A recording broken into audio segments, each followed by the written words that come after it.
Hey everyone, I'm back again with another video. I wanted to kind of do a follow-up video to the last video I done about emotional manipulation, love bombing and breadcrumbing.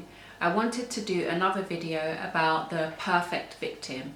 So it is the people who are more likely to be emotionally abused or are more susceptible to emotional manipulation and abuse. So as always, let's skip the intro and get straight into the video. So the first group are empathetic individuals, so people who are high in empathy. The reason why this group of people are very susceptible to emotional manipulation and abuse is because they're more likely to give someone the benefit of the doubt, to overlook toxic behaviors and to do their best to see the good in other people. Empathic people normally are high in conscientiousness, and so they want to see the good in people, they want to experience the best of people, and this normally makes them overlook certain traits that could be really dangerous and that could be emotionally manipulative or abusive. So even though empathy has a very positive side, it also can be quite negative if it is used to overlook certain behaviors and looking past some of the red flags to see the good in people, to identify with their struggles or their traumas or different emotions that the manipulator may have.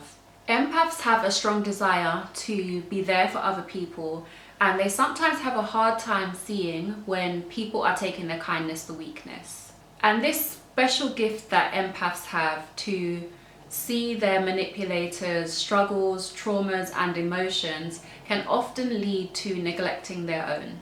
And unfortunately, this is what makes empaths the perfect victim for emotional manipulation and abuse. And I want to add a side note to that group, and that is therapists. Because we are taught how to be empathic to other people, sometimes we bring this nature into our relationships and our friendships, and it can be very detrimental. So even though you want to be empathic and you want to look for deeper reasons into people's behavior and do your best to understand them more, it's also important to have your own needs in mind and to be protective of yourself at the same time.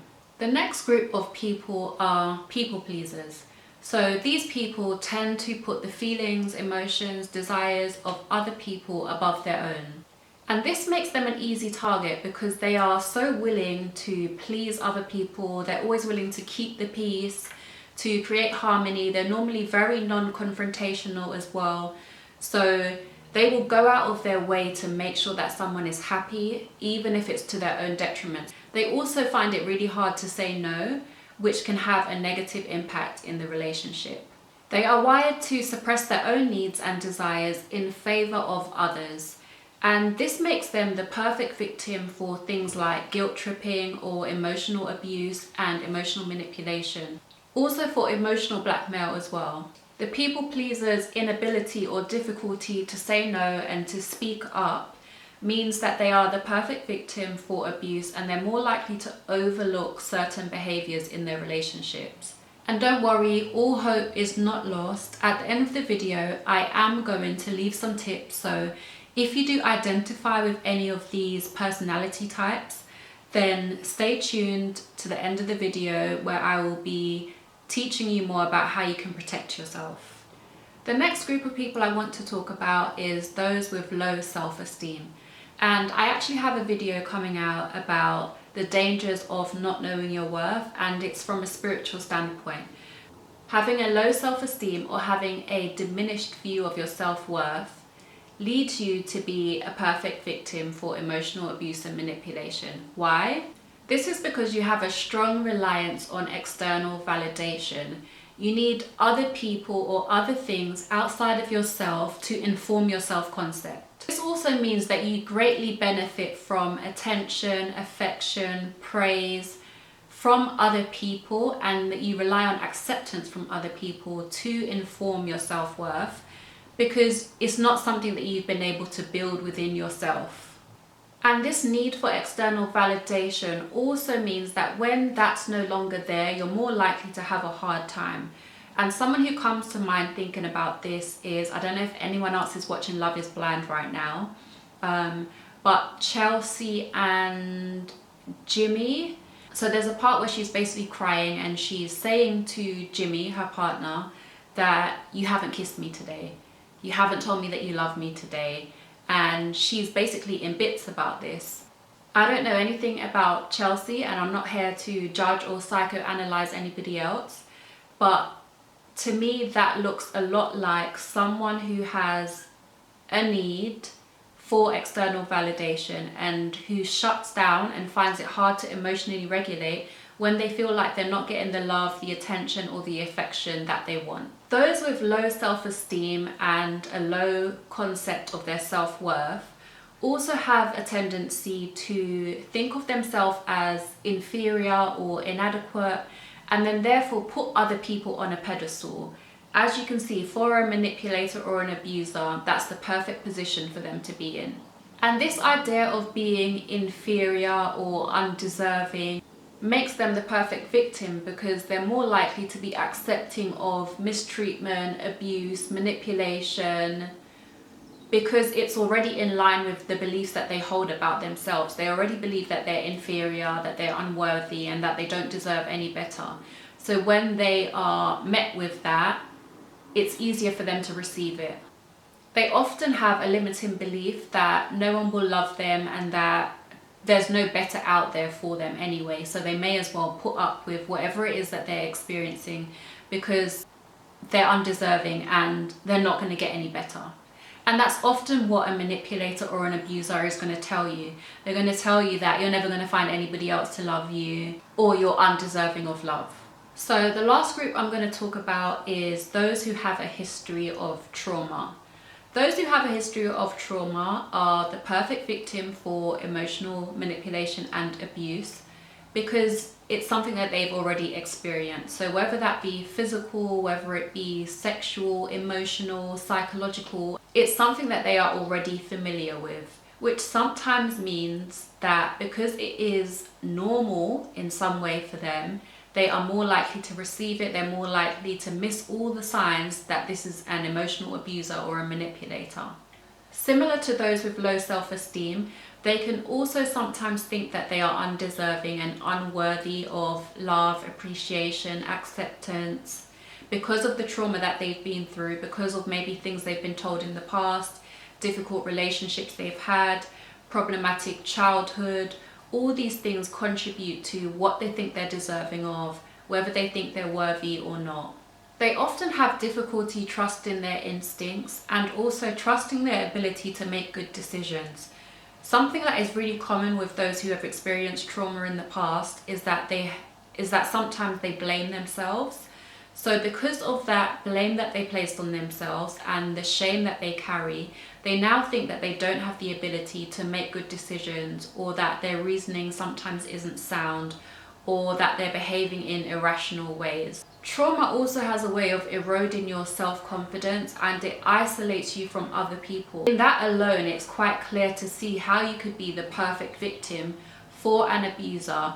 If your confidence is already low, if you already have a diminished view of yourself, then it's going to be easier for someone to come in and speak to you in a certain way, treat you in a certain way. It's going to be easier for you to avoid some of these signs and some of these behaviors because you already have this view of yourself, because this is the treatment that you're used to receiving, or you've experienced it in the past. We've been through really difficult things in life. Sometimes we build up a defense of emotional numbness, and it's in order to block out the pain of the past and maybe the pain that you're currently experiencing. But with emotional numbness, it also means that it's difficult for you to filter through and for you to be able to recognize toxic behaviors that are a potential danger for you.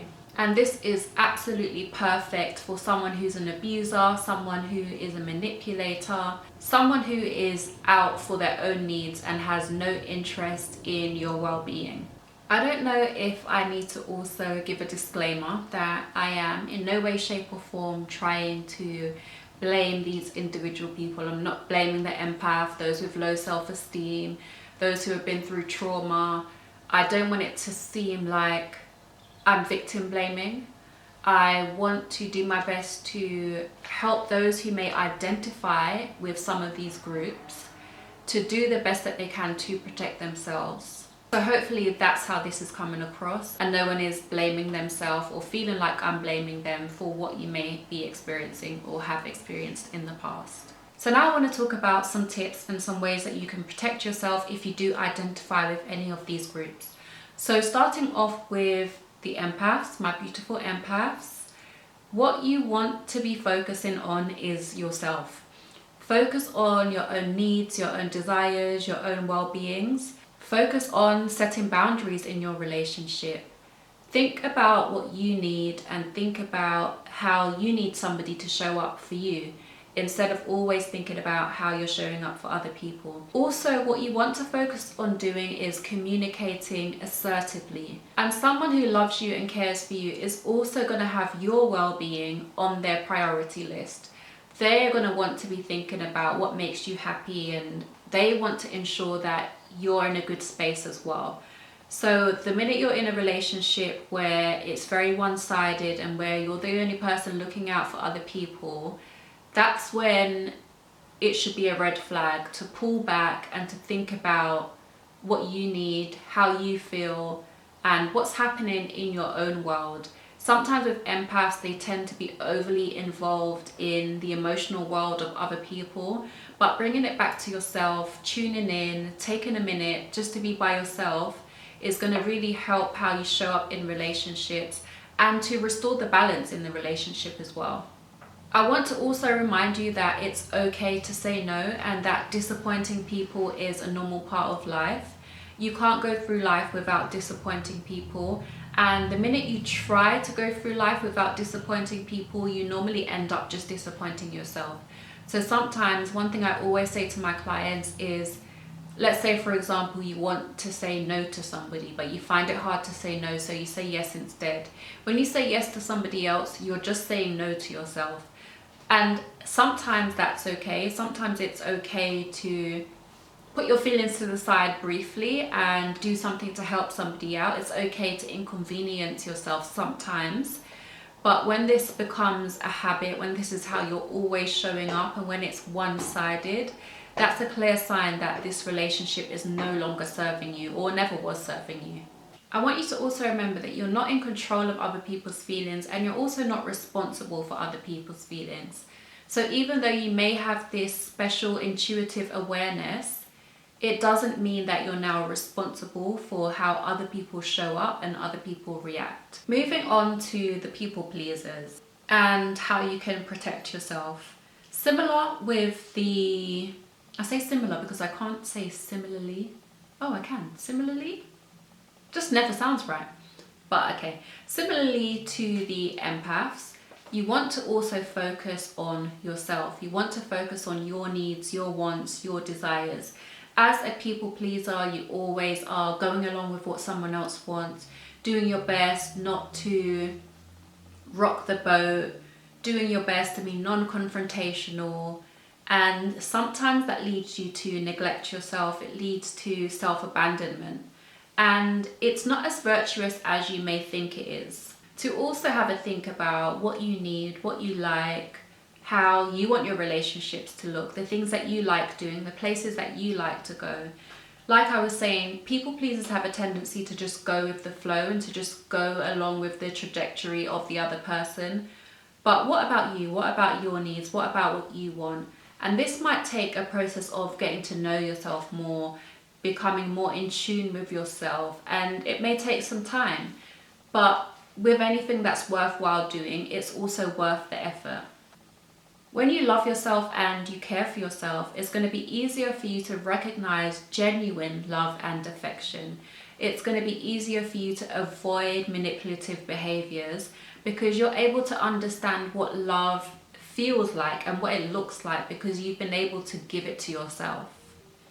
For those who identify with low self-esteem, here are some tips and some ways that you can protect yourself. The first thing is going to be building your self-worth and your self-esteem, and there are different ways that you can do this. I highly recommend therapy for this, but also if you're not going to therapy, then journaling is a really good way of doing this. Self-reflection is going to be really key for you.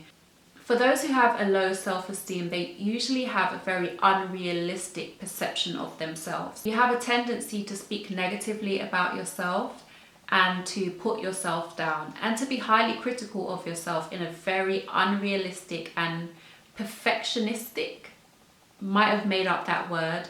So self-reflecting, such as journaling, speaking to yourself in certain ways, is really going to help to build your self-esteem. So what does that look like?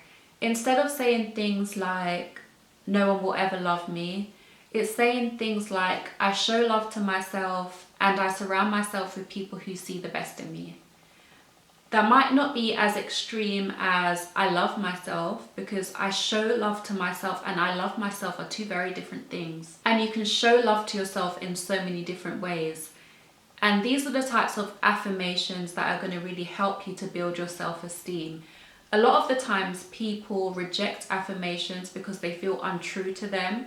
But the importance is finding that middle ground where it's more positive and more empowering, but still true. So, for example, saying that you love yourself might not feel true to you. You might not love yourself. You might hate yourself. But that doesn't mean that you don't show love to yourself. Instead of feeling like you're a complete failure, think about the things that you have achieved in, even if it's just a small win for that day, whether it was waking up early, whether it was getting your work done, doing good on a project at work, whatever it might be. Think about ways in which you're winning and ways in which you can empower yourself and lift yourself up. For those who have a history of trauma, you want to work on healing from those past traumas, healing from those wounds, and learning healthy coping mechanisms and learning how to deal when you are triggered. This is, of course, no easy feat, but one thing that can really help with this is therapy. And also building a support network. Sometimes when we've been through trauma, we tend to isolate ourselves. We tend to stay away from other people, or we have difficulty trusting other people. But building a solid network of people who love you, who care for you, and who want the best for you, and who you just have good times with, can really help in that healing process. We build a wall to keep other people out, and we feel like it's protecting us. But then sometimes we don't recognize that on the other side of that wall, we're just there and we're alone, and that it means that we're also shutting people out who do have the ability to bring us joy and bring us love and acceptance. Practicing self-care to bring you back to a place of peace, healing, and serenity within. So what this might look like is journaling as well. It may look like meditation, going out in nature, doing things that make you feel really held and supported. So maybe swimming, floating. It's the idea of letting go and not having to hold on and not having to always be in control. That might look like going on long hikes, being in nature, being around animals. Being around animals can be really healing for some people. When we go through trauma, we tend to find different ways of escaping. But you want to also think about healthy ways that you can escape. Even kind of turning your pain into power, starting a YouTube channel, starting a blog, helping other people, learning to be a mentor, being there for other people who have been through similar experiences as you. Sometimes reaching out and helping other people can really help us to move on from our own pain and our own trauma. Just because you've been through hurtful things in the past, it doesn't have to determine your present, and it doesn't have to determine your future. Doing one thing every day or doing one thing consistently has the power to change something really dramatically. And I know some of these changes are not easy, so it's just a reminder to take it one step at a time. Don't focus too much on the giant leaps and the massive transformations. Think about the micro shifts. Think about the tiny things and the small changes that you can make that will greatly impact your life and contribute more positively to your well-being. I'm going to leave this video here for today. Thank you so much for watching. I hope it was helpful if you do identify with any of these groups. If there's one video I've made so far that I'd really love for you to share, it would be this one. I think that we all deserve to be protected. We all deserve real, genuine love, and no one deserves to be manipulated or abused. So if this video can help even just one person, I would greatly appreciate you sharing it. And if this video did help you, or if you have any questions or comments, please leave them down below and I will get back to you. Thank you so much for watching, and I will see you in the next one.